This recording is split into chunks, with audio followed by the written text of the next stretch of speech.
Hi hello வணக்கம் welcome back to Tamizhera channel. நம்ம Bigg Boss season 7ல் இருந்து ஃபர்ஸ்ட் பார்த்திங்க அப்படின்னா வந்து டிக்கெட் டு ஃபினாலேயில் செலக்ட் ஆன நம்ம விஷ்ணு வெளியில் வந்து ஒரு இன்டர்வியூ வந்து கொடுத்துருக்காரு.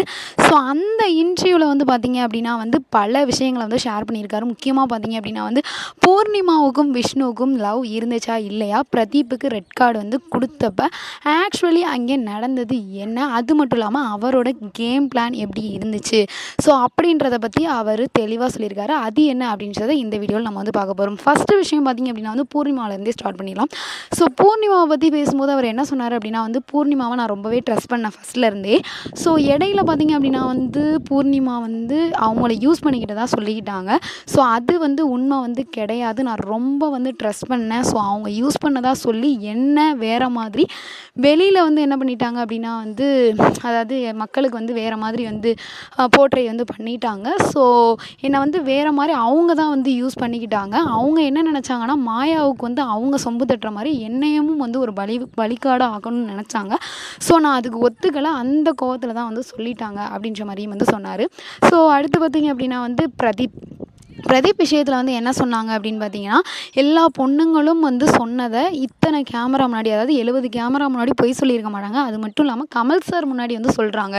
ஸோ இது தப்பாக இருக்காது அப்படின்னு நினச்சி தான் வந்து நான் ரெட் கார்டு வந்து கொடுத்தேன். ஸோ வந்து பிரதீப் வந்து பார்த்திங்க அப்படின்னா வந்து செம்ம குட் பிளேயர். அவர் வந்து என்ன அப்படின்னா வந்து நினச்சது எல்லாத்தையுமே ஓப்பனாக எல்லா இடத்துலையுமே பேசினது தான் ரொம்ப பெரிய மிஸ்டேக் அப்படின்னு நான் வந்து நினைக்கிறேன். ஸோ அது மட்டும் இல்லாமல் அவர் ரொம்பவே வந்து எமோஷ்னலி வீக்னஸ் எல்லாரையும் வந்து ட்ரஸ்ட் பண்ணார்.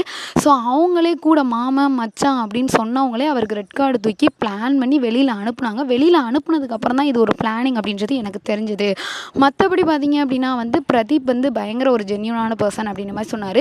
ஸோ நீங்கள் ஒரு அனலிசிஸ்ட்டாக இருந்தீங்களே, அதாவது கேம்னு நினச்சிட்டே இருந்தீங்களே அப்படின்னு சொன்னப்போ நீங்கள் வந்து பிரதீப்பை சொல்கிறீங்க அவர் கேமை வந்து ரொம்ப லவ் பண்ணார் அப்படின்னு, நீங்கள் எப்படி அப்படின்ற மாதிரி வந்து கேட்டப்ப நான் வந்து கேம்னு வந்து நினச்சேன். ஆனால் வந்து ஃபஸ்ட்டு அந்த என்ன சொல்கிறது வீக்கு ஃபஸ்ட்டில் வந்து நான் வந்து சண்டை போடுறதும் வீக்கெண்ட் ஆனோன்னு கமல் சார் வந்து எனக்கு கேஸ் போடுவார், அதில் என்ன பண்ண போகிறோம் அப்படின்ற மாதிரி சைலண்ட்டாக இருக்கிறதும் ஒரு கேம் பிளானாகவும் ஸ்ட்ராட்டஜியாகவும் நான் வந்து கண்டிப்பாக யூஸ் பண்ணேன் அப்படின்றத வந்து அவர் வந்து ஒத்துக்கிட்டார்.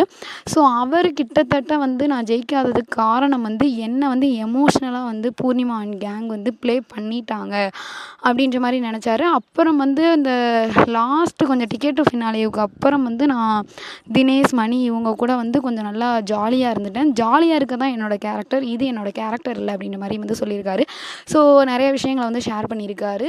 எனக்கு அவர் சொன்னதில் பார்த்திங்க அப்படின்னா வந்து அவர் உண்மையிலே வந்து பூர்ணிமா வந்து ட்ரஸ்ட் பண்ணியிருக்காரு அப்படின்ற மாதிரியும், பிரதீப் விஷயத்தில் வந்து அவர் சில உண்மைகளை வந்து சொல்லியிருக்காரு அப்படின்னு எனக்கு தோணுது. உங்களுக்கு என்ன தோணுது அப்படின்னு மறக்காமல் நம்ம சேனலுக்கு கீழே உள்ள பாக்ஸில் கமெண்ட் பண்ணுங்கள். இந்த வீடியோ உங்களுக்கு பிடிச்சிருந்தா லைக் பண்ணுங்கள், ஷேர் பண்ணுங்கள், கமெண்ட் பண்ணுங்கள். அப்படியே நம்ம சேனலை சப்ஸ்கிரைப் பண்ணிடுங்க. Okay bye bye. உங்களிடம் விடைபெறுவது உங்களுக்கான ஹராஜ்.